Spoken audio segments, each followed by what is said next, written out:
You're welcome to today's Launch and Learn, how to build a career in open source with Henrik Ingo from MongoDB. My name is James, and I'm your host for today. I'm a Microverse student from Nigeria, and this morning, together with me is my co-host that we've been together in the program for 4 months now, Adrian from Kosovo. So as a way of starting, Adrian will go ahead and give you a short background on Microverse is and what we do. And after then, I'll introduce us to the speaker of today. Adrian, please go ahead. Okay, thank you, James. So Microverse is a program for remote software developers, until you get a job. We have different courses in our program, different courses ranging from data structures and algorithms, Ruby and Ruby on Rails, HTML and CSS, JavaScript, React and we go to school full-time. We usually start from 8 a.m. until 5 p.m. And we each have coding partners that is also remote, and we learn by pair programming. Together we help and support each other throughout the entire program. We both get a job. Every couple of weeks we organize lunch and learns like this one with guest speaker like Henrik. So the goal is to inspire our students by giving them different perspectives from professional software developers who are using open source, cool companies, or who work remotely. We've opened this lunch and learns to the general public as we hope to inspire others as well. Thank you. James. Okay, thank you, Adrian. So without further ado, our guest speaker for today, Henrik Ingo, just like we're training to become, is a remote senior performance engineer at MongoDB. Henrik previously worked at MySQL and MariaDB. These are two distributed companies that foster healthy work from home cultures. Earlier in his career, he was a Drupal contributor, and he wrote a book on open source ethics and business models. In his free time, he works on impressjs.org. I've seen that, it's very awesome. And during this lunch and learn, Henrik will be talking to us about an international remote career from Finland. He will also share his experience on working or the open source projects. So this morning, before we start, I would like to thank the guest speaker for joining us today. It's a pleasure to have you, and I'm sure all of our students to have you. So it means a lot to us because we'll enjoy learning from you and sharing and gaining one or two things from your experiences so far. So before we start, I would like to remind our students, firstly, that you can use the Q&A tab to ask any question, but please try to leave the question to be about what Henrik will be talking about today.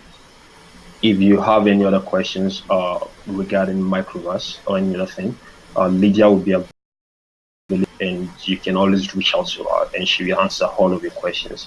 But the questions you'll be leaving in the Q&A section should be about the topic of today.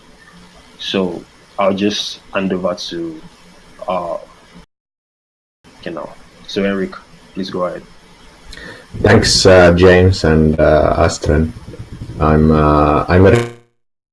really been invited, and I had not heard about Microverse before, but I think it's really cool that there exists such a community and program where you can learn to become a programmer and maybe an open source developer from anywhere in the world. And so I will talk about that. I have myself been working mostly remotely for in MySQL and related companies, and now in MongoDB for the past 6 years. And they have been a bit different. So I will talk about both of those experiences.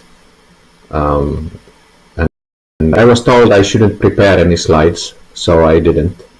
But I grabbed a picture from Instagram, which is from some place in Finland. I think this is maybe a bit further north. I think we have ice in the lakes here in southern Finland anymore.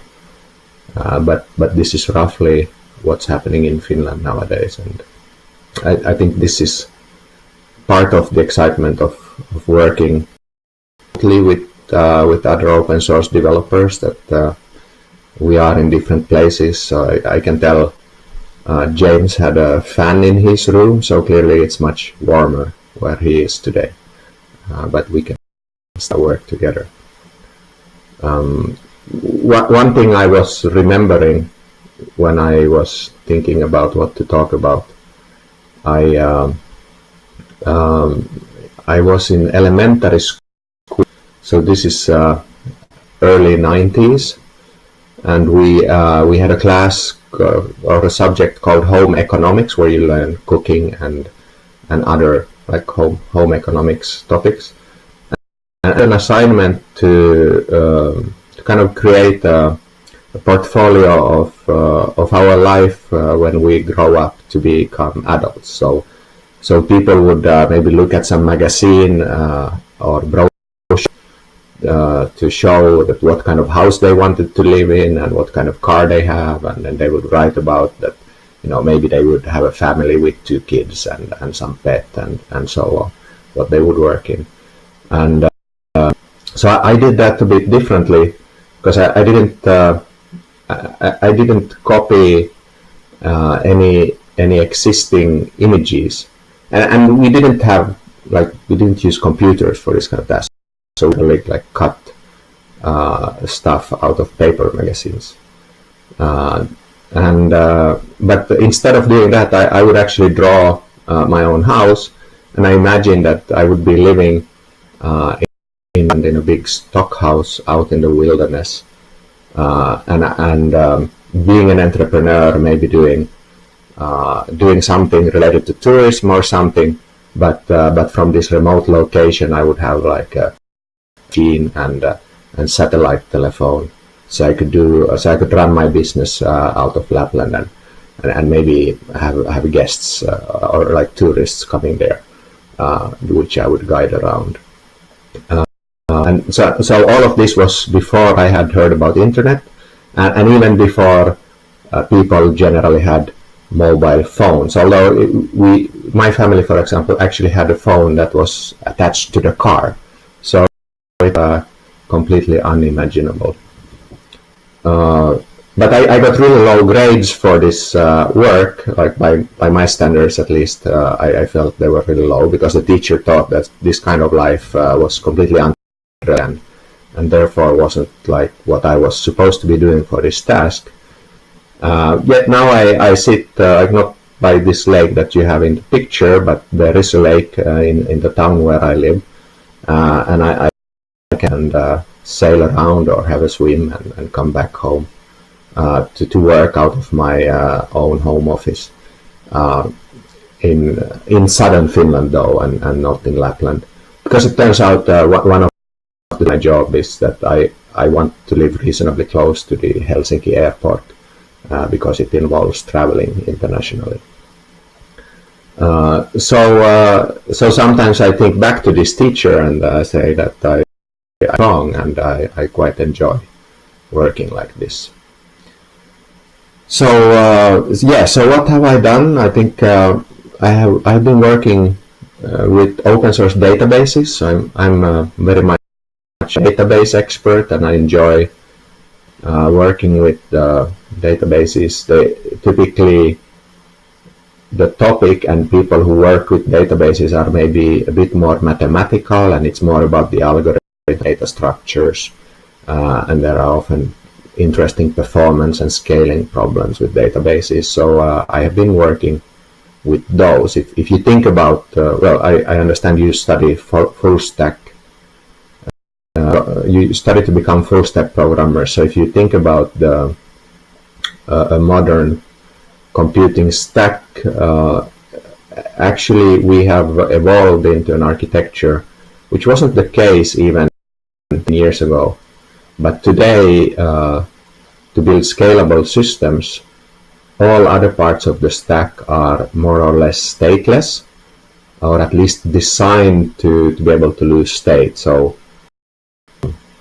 in the browser, for example, you have cookies, you have local storage even nowadays in HTML5, but you can't depend on that staying. So ultimately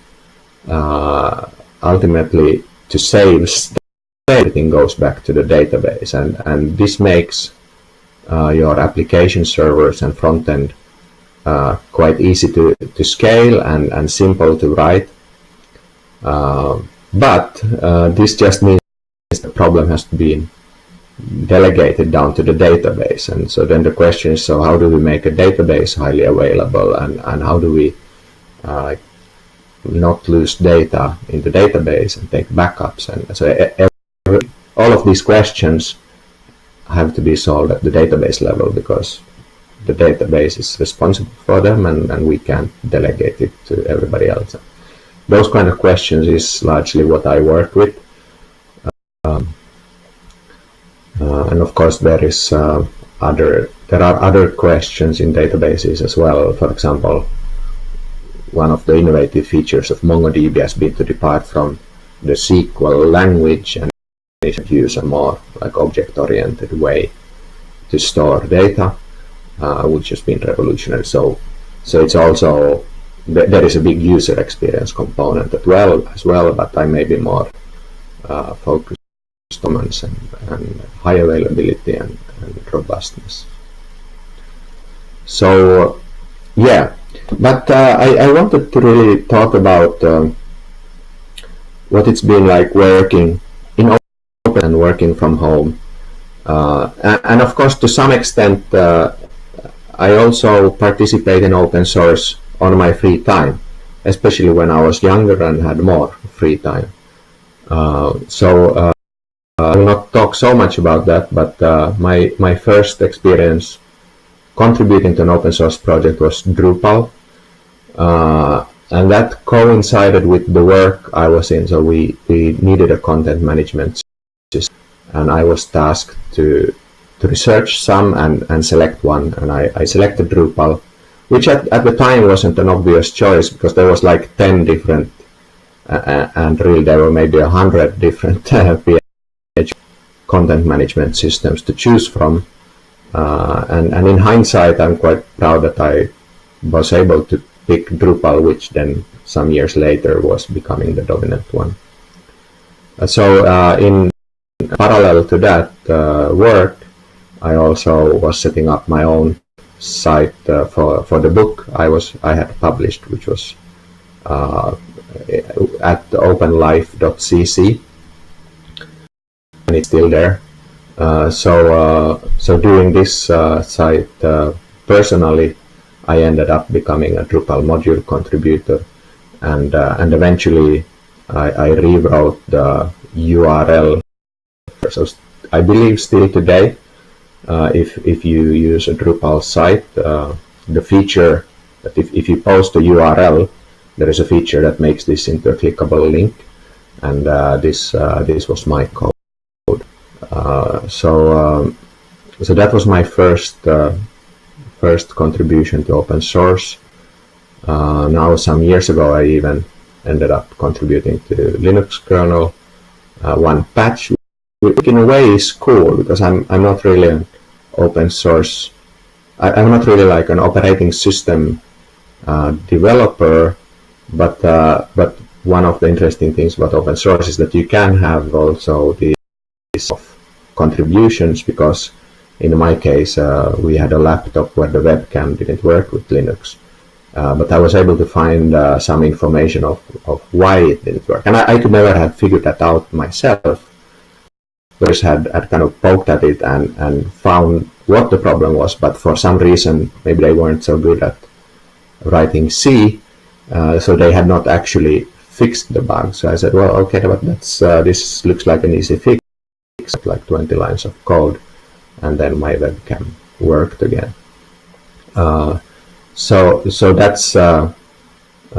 that's exciting about open source, but obviously it's not my career to be a developer. So that's more that's like another aspect of open source. The current project that I am actually a maintainer of now is Impress.js, which again intersects with my work, because I've done a lot of presentations and evangelism at work, and at some point I felt that OpenOffice or LibreOffice presentation tool was limited, and maybe my presentations didn't look so good because the tool wasn't good enough. So I have for many years used Impress.js and also improved it myself. Today I'm maintaining it, and this might be something that's interesting for you. So I think one of the steps, especially if you are really, so one of the things I want to talk about, and we can start here. So of course, in terms of getting a job at any company, some of us are, it depends a lot on location. So if it's Silicon Valley or some other tech hub in a Western country, of course, any average programmer will get a job. But then in some other countries, you might have less opportunities, at least in your own country. And then there is the thing, which is the case for me, for example. So before I worked with this, I worked at a Nokia subcontractor doing Symbian programming. And while that's a job, I was ultimately more interested in working for open-based companies and international open source companies. At the time also Symbian wasn't open source even. So you can always want to pursue something beyond what's locally. I think one way to build enough of a reputation or something you can put on the CV even is of contribute to open source projects. And in fact, I think I've been a little, maybe not so much in this job, but especially earlier, I've been involved in hiring as well. And for my part, I like to look at, if you actually contributed code to a public project, I can see your specific commits and your coding style. To hire developers, I think that's a huge advantage compared to somebody who I can't. And sometimes it's always a bit suspicious also if somebody just graduated from computer science and that's it. And like if you didn't have any opportunity to do any internship or participate in open source projects, there is always the question that did you just kind of pass some courses without really knowing how to program? Like, how do I know that? How do I know that you can actually produce code once you are given a task? And so Microverse, I think, is a great stepping stone in itself, in that as well, that you work on some real projects and you produce something. But if you can then publish what you are working on, I think that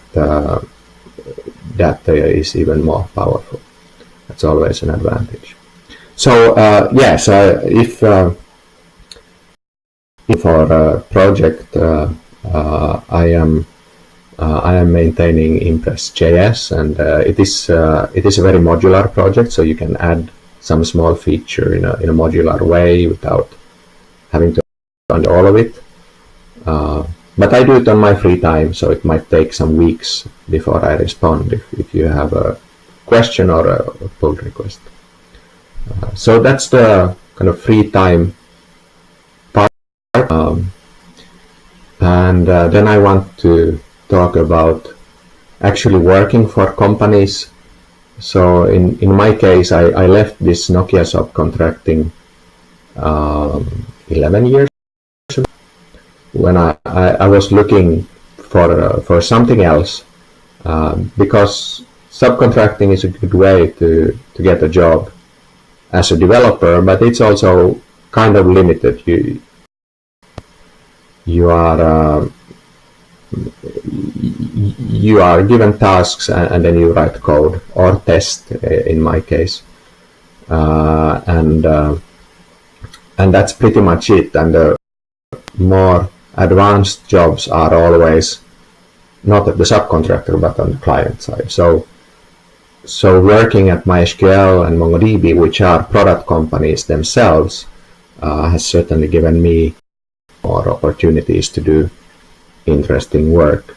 And in addition, Finland was always a bit of a mobile phone country, and even today our kind of most successful tech companies are mobile gaming companies, and that's a bit less interesting to me. And I've been fortunate that I've been able to work in international database companies, which from a technology is more interesting to me.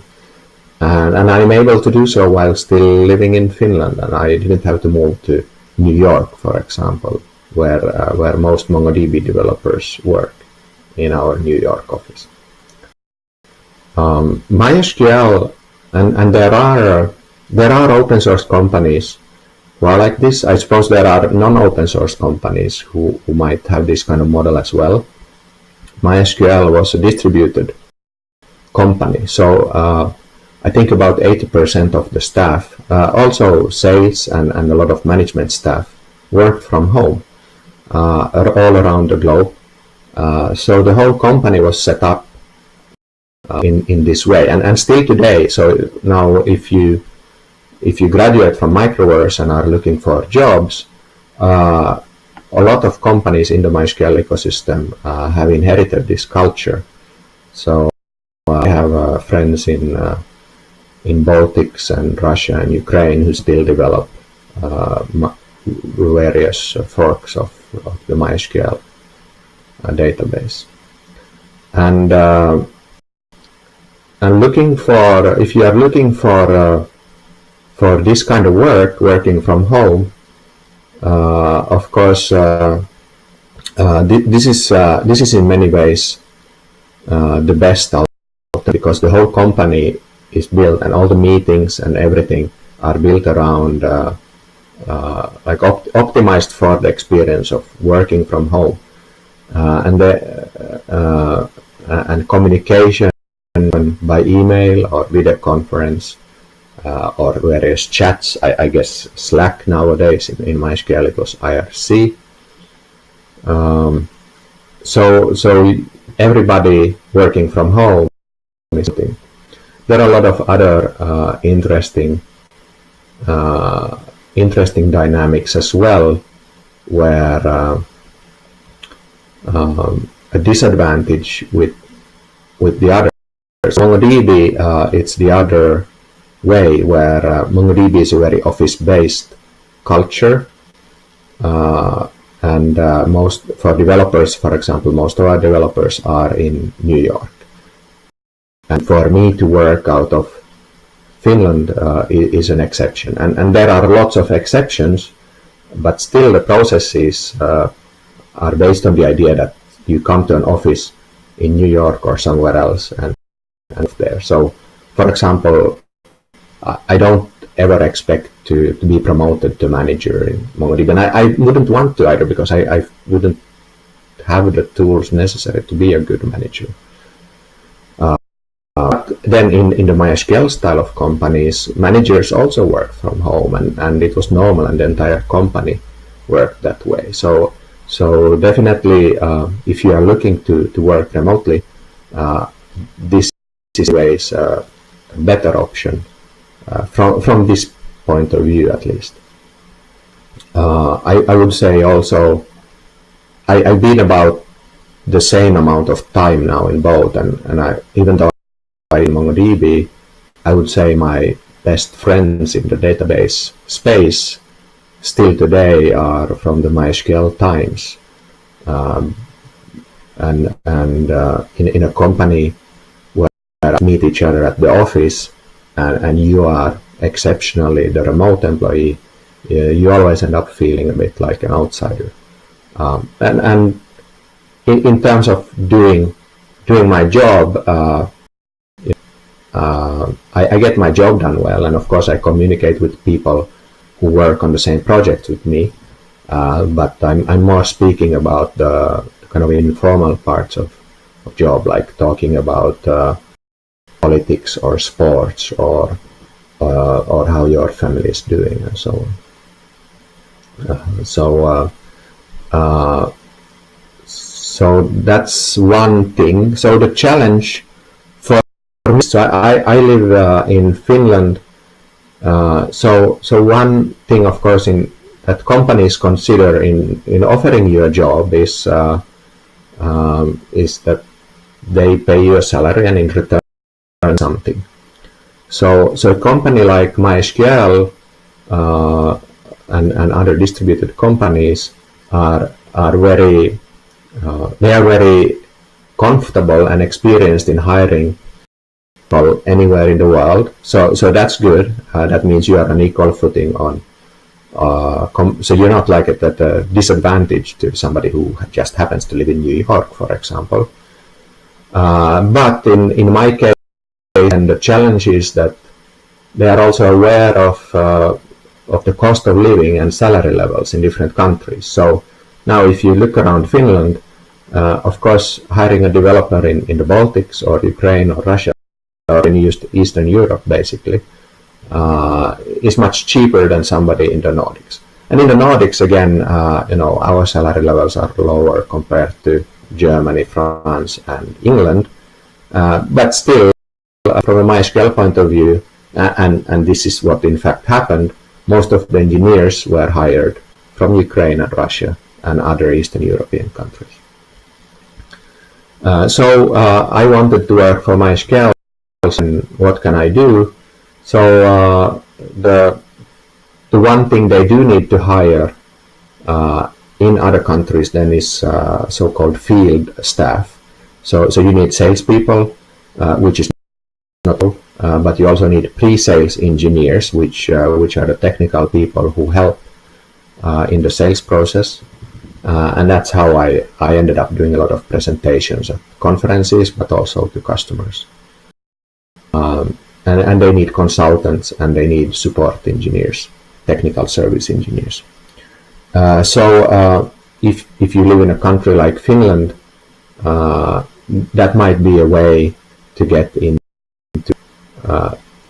one of these companies to look for field roles, because then a crucial part of this role is that you live in a specific location. If they have customers in Finland, they need to hire somebody in Finland to work with those customers, or in Europe at least.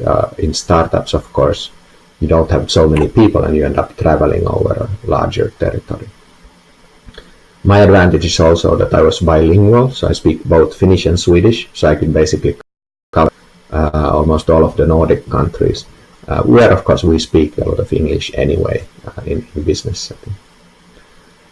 This is also this is the same way I got the job at MongoDB. So MongoDB wouldn't hire engineers in Europe, except for a few exceptions on the drivers team. But of course they did also need pre-sales and consulting and support. So I started in pre-sales. At some point I was offered an opportunity to work in engineering, which I was very excited because, as I've explained, it's not easy to actually get that kind of job for me in Finland at least.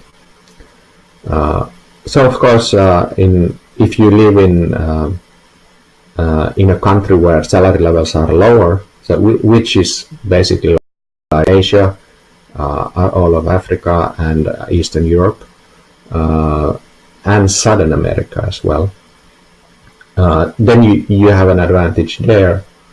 But still, you have to overcome, like, companies would never even consider hiring that kind of from that kind of remote place anyway. So you still have an obstacle to even get talking with these companies. But yeah, looking for these companies that have a distributed workforce and distributed culture is probably your best bet in that case, and you have an advantage over me, for example.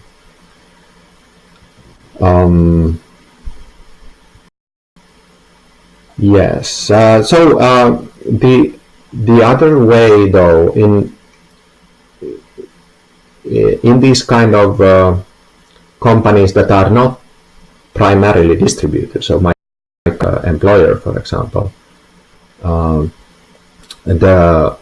there can often be a benefit then where, which is basically the concept of arbitrage that you use in commerce or trading stocks and all kinds of things, where you can benefit from the difference in salary levels. So you can benefit, of course, in the sense that you can ahead of somebody else if you live in a country with lower salary levels. But you can also benefit the other way, where maybe the company you're talking about has no idea what is the salary level in your country. So in my example, at MongoDB, I've always had a better salary than a typical Finnish salary, because I'm working on teams where others are in London and Paris and currently in New York. So it's a win-win for both of us. So that can also be an advantage, and this kind of advantage you are more likely to have in the companies which are less distributed and understand working from home worse. But it's kind of a benefit that comes from that. You are an exception, and they don't really opt for that part. So then a couple of more ways to work at this kind of company, of course, is which many people in MongoDB from home, for example, maybe started by moving to New York and work there, or at some other office, and then after a few years they said that my spouse is moving to another country or another state in the US, or I want to move back to where I feel home, and then the company says, well, you have worked well and we lose you, so you can work from home. Even if you had applied for a job saying I don't want to work in New York, they would have never hired you. But once you have been hired in New York, you can move away. At a conference in Lithuania, I once met a developer who had worked for many years in London in some bank, and then been able to move back to Lithuania and keep this job and also keep his London salary. But he must have had a very huge benefit from the difference in salary level, like having a London salary level while having a Lithuanian cost of living. So that can be one aspect to pursue this career. But of course, for most of us, it's not the primary reason. So for example, it's just that I like living in Finland, and if you look at this nice picture of a lake, this is one of the reasons. That, this is where I grew up, and I like the nature and culture here, and I don't want to move to the US, for example. But I feel really privileged that I can work at MongoDB, which has been really disruptive in a database industry, while also living in Finland. All right. Is there more to talk about? So yeah, a few more ways, of course, to build your career, which I haven't really tried so much, but of course in many countries, if you don't have a lot of opportunities to work for software companies in your country, there might still be a strong subcontracting business. Of course, especially if you live in a country where the salary levels are, and a lot of subcontractors then might. So via a lot of subcontractors, you might end up working on, let's say, Linux kernel or some of these JavaScript backends and front. Or Drupal, for example, has a quite strong network of consulting companies who do Drupal projects, and can be a good entry. And similarly, which I have no experience in. I'm sure many of you know about this more than myself, but there are also websites that are that you can kind of sell yourself as a freelancer, and I imagine on these sites your hourly rate is a strong competitive aspect as well. So probably in this could be a great way of employing yourself, and then you can also influence what kind of projects you pick. So that's of course a huge part of having an interesting career. In open source, one thing you should pay attention to. Now I will change to a slightly different topic. So one thing you should definitely pay attention to is there are some projects are multi-vendor or like heterogeneous projects. So if you think about the Linux kernel, for example, there are thousands of developers and they are employed by different companies. In the database space, Postgres a similar one, where there are multiple vendors based on the same open source project. And so this means if you are skilled in this technology, you actually have multiple potential employees, and the dynamic is actually beneficial also. So you can gain a reputation in the technology by working in the open source project, and the open source projects tend to be more meritocratic because you just submit a patch, and if you are able to fix some difficult problem in the project, every time that you are the one who fixed it, and you get recognition for that. And in the best case, this even leads to a situation where employers come after you, because let's say if I need to know about Linux disk drivers, then we can find out who are the developers who have worked on Linux disk drivers, because that's publicly available information, and then we can try to headhunt those.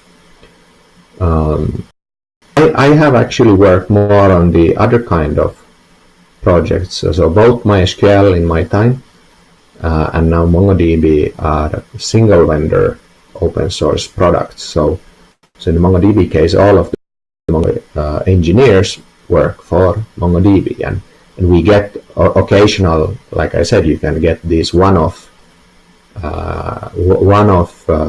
contributions, which today are called pull requests,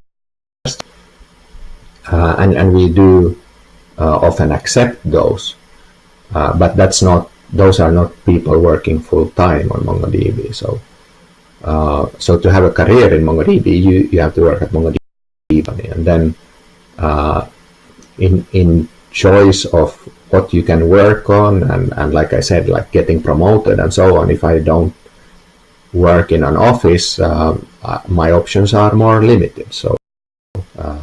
But I'm happy to live by this lake, so it's my choice. But it's a limitation that exists more in these single vendor projects, and in a way it's like most companies of that. So you work in some team, you have a manager who gives you tasks, and then you work on that, and that's what they pay you for. But there is definitely more freedom and more opportunity to learn new skills, but also to show your skills when you work either in your free time or even full time in this kind of more heterogeneous open source project, where the project is independent of any particular company. So that's something to look out for as well. But for example, for me in the database, PostgreSQL is, well, now there is also Hadoop, but 10 years ago PostgreSQL was the only option to do this, and most big open source databases have actually single vendor kind, and they are still great products, and it's been interesting to work on them. So it depends a little bit. In the Drupal, for example, again is a good example where you have lots of interesting to choose from. And some final words. I didn't plan to talk a lot about like programming itself, and also for me, I've had a fairly diverse career. So I've been in a training company, and I've done a lot of consulting and kind of sales or technical pre-sales. And now I actually work as an engineer, where I get assigned and I write some code.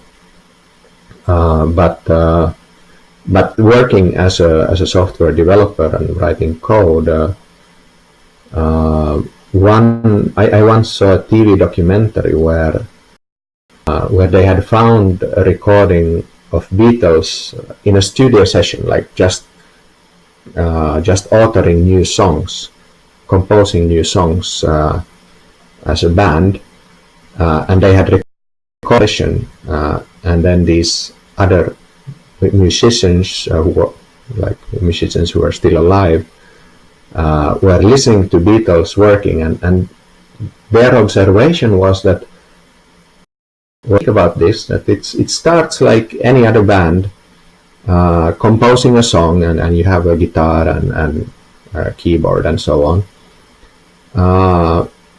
But then at some point you realize that when the song kind of sounded ready, like where most bands would have been content and said, well, this became a good song and we can start playing it on our gigs. In the Beatles session, they continue, but maybe we can add one more instrument, or maybe we can change something here. And they really refined their songs much longer than these musicians were used to. Commenting on this in the documentary, and I found that to be a good software engineer can be similar. That when you work in companies, there is just so much mediocrity, quite frankly. So you have people who get assigned to task, and then they write some code, and that's it. And they close. Or you have in many companies, I've seen projects who weren't anywhere near ready, but the manager was under pressure to finish at some specific date. So he said, "Oh, now the project's ready," and it's not like it's crap. And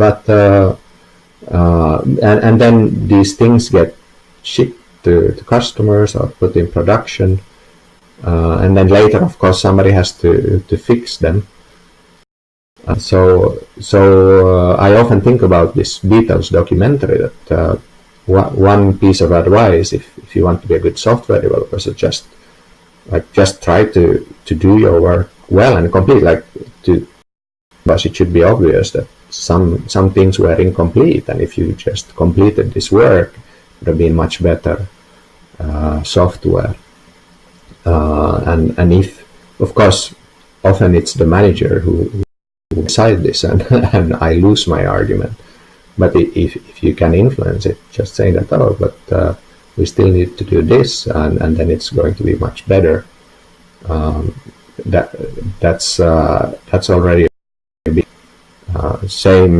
This is the reason, in mobile phones, for example, Nokia used to be the leader, and they had, like, the whole company culture was to optimize. So, like, if we can use some cheaper for these phones, we can sell them cheaper but also make more money.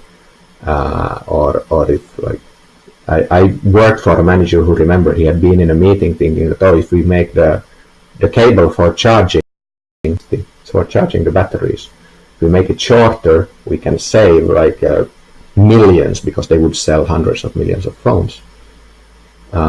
Which again is like total crap. And then Steve Jobs comes with and people love them because they were not shitty phones. And it's just such a basic principle to just, like, try to do your job well, and try to do something that's nice and to use and just works to begin with. And that's my parting thought, I guess. So I think there is like a Q&A session as well. James, can you tell me what happens next?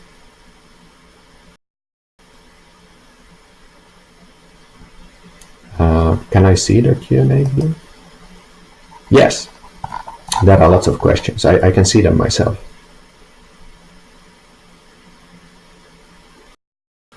So I will read the question. Currently, there is a dilemma across industries in India for tech jobs that you need to have a degree in order to get a job. This is to some extent the case in the US, for example. I was just telling James before we started, in Finland the culture is actually different, that many developers at least studying while still in university. And in fact, if you graduate without having work experience, the degree alone is, like I said, considered suspicious. So typically, to get a job, what employers are looking for, did you already have some internships or part-time work during your university? So this is different in different countries. I can imagine India comes more from a British tradition where having like a formal degree is more important. I would say Silicon Valley culture, both Bill Gates and were college dropouts, and there it's less of a problem, and people care more about what you have done, concrete projects. Finland is small, so I have many friends who never finished their university studies. But that said, studies, like the degree is less important, but a lot of things you can learn in a university is nowadays you can also do like MIT or Stanford courses remotely, so that should be great. And well, you can do Microverse remotely as well. All of these things that you can learn are valuable. Oh, James has a question. What is the next one? Motivation to contribute to open source gets stronger every day, but can you talk about the economic importance of contributing to open source? Do you think it makes the programming profession richer or poorer? So this is a question and also a very wide question. I think, first of all, there is an economic importance to yourself. Like I said, you can contributing to open source is a way for you to build a reputation potentially globally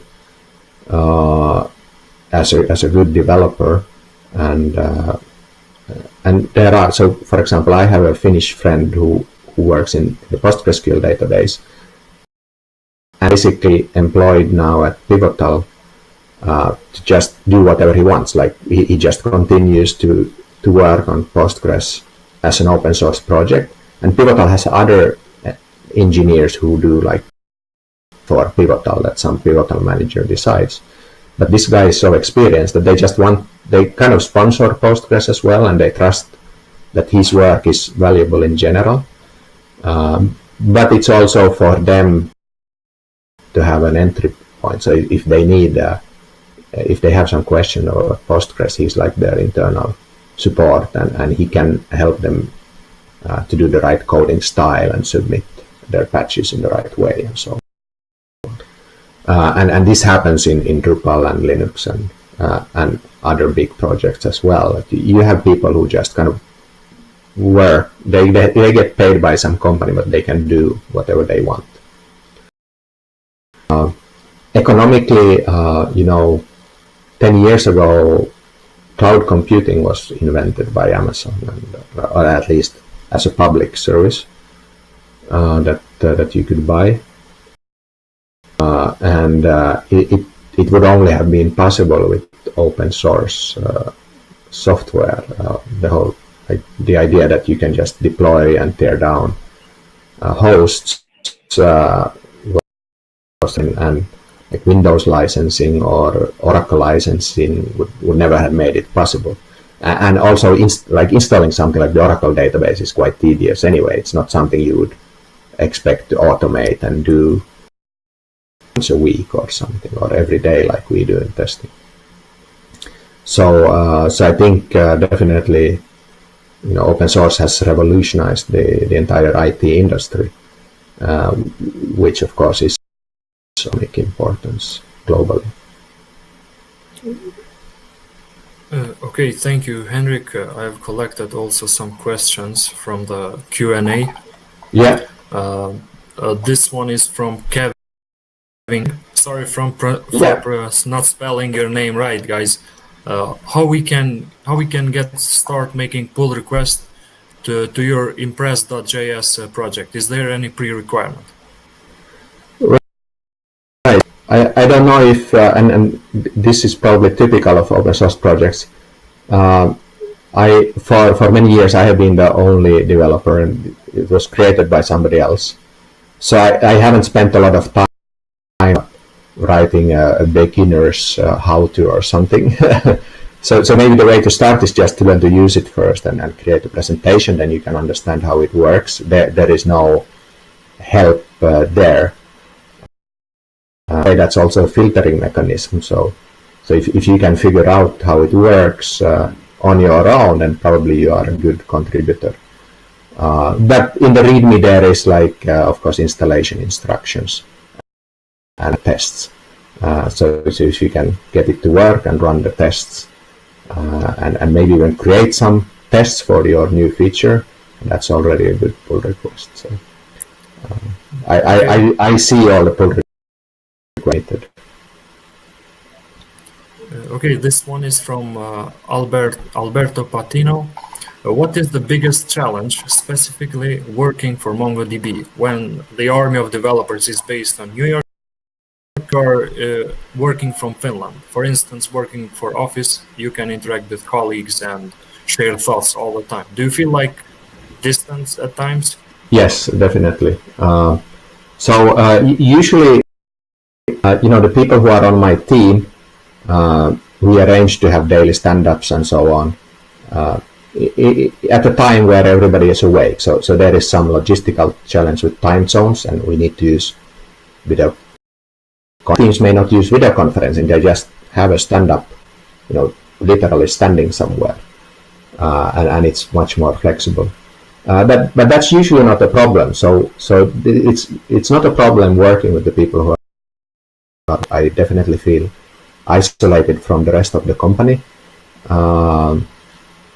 It is what it is. Like I said, as a technology, I'm excited to work with MongoDB.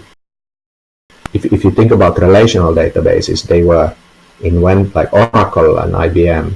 Also, SQL Server has heritage from Sybase. So all of these were invented in the 70s when I was born. So maybe the only time in my lifetime that there is some change in the database industry, and I feel very privileged to work there. But this is definitely a downside being remote. Yeah. Okay. Another question is from Wycliffe Atswenye Sikolia. How long does it take you to find an open source project and find a bug you could fix, or at least? Yeah, this is interesting. I would say that's many people would advise you that that's not the right way to do it. Sometimes you can do that as well. So there was a MySQL fork called Drizzle, and we used to have Google Summer of Code students, and we would tell them that when you apply, you should look at an open bug and submit a patch for it. And of course, many projects have, so in GitHub, for example, many projects have open issues, and you can even label them as beginner. I forget what the label is in, like good first issue is the label in GitHub. And in Drizzle we had low hanging fruit and so on. And I have done that in Impress. So I have done something for new contributors. So that's one way. But I think the other way to go about, like I became a Drupal developer for example, for my own site. And then because I was using a site to publish a book, the book had footnotes, and so I started looking into Drupal, a module that would support a new markup type for footnotes. So I extended HTML with the footnote markup, and then I published this module as open source. And the contribution to Drupal, I was a module maintainer.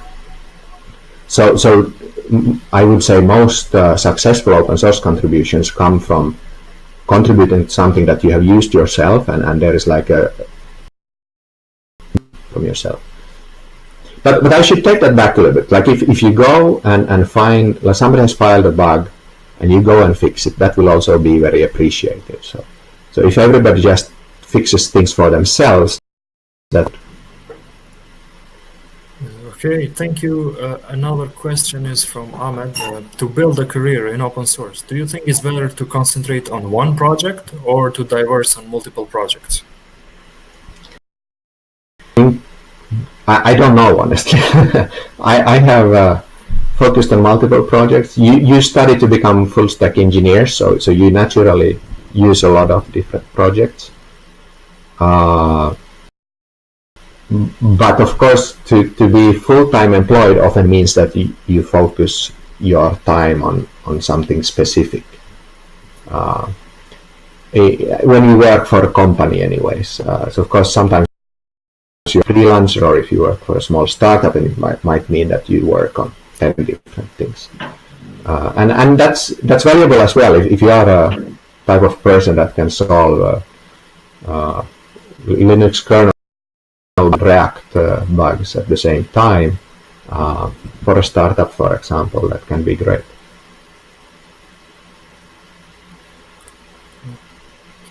Okay, another question from I'm going to say his last name, it's more easy for me.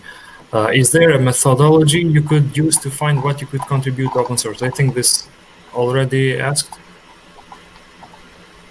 Yeah, I think we discussed this. So there is I forgot the name. There are some sites also that kind of try to connect open source project with new developers. We can kind of search projects. Maybe we can send it to you afterwards. But just kind of looking around the projects that you are aware of, maybe you have used, I think is a good start. And some projects also, so they have documentation for new developers and where to start. And they might be flagging bugs that are easier to fix than some others. That's the way to get started. Okay, thank you very much, Henrik. I think that's all the questions we can answer for today. Our time is fast spent already. Very much again, Henrik Ingo from MongoDB. It's a pleasure to have you talk with us today and share your experiences. So before we go, I don't know if you have some parting words for us and as to something we should live by as we go forward from here, an advice, one or two that you can give to our students. I just want to thank you really for inviting. It's exciting to see that there is this kind of community of people who learning and planning to work remotely from all over the world and in open source maybe. So maybe some future date. It's been really encouraging for me as well to give this talk. Okay, thank you very much once again. All right, everyone. Be able to join us in our future launch event. The dates will be announced much later, and we'll send invites across for everyone to register again. So that'll be all for today. Thank you, and bye everyone.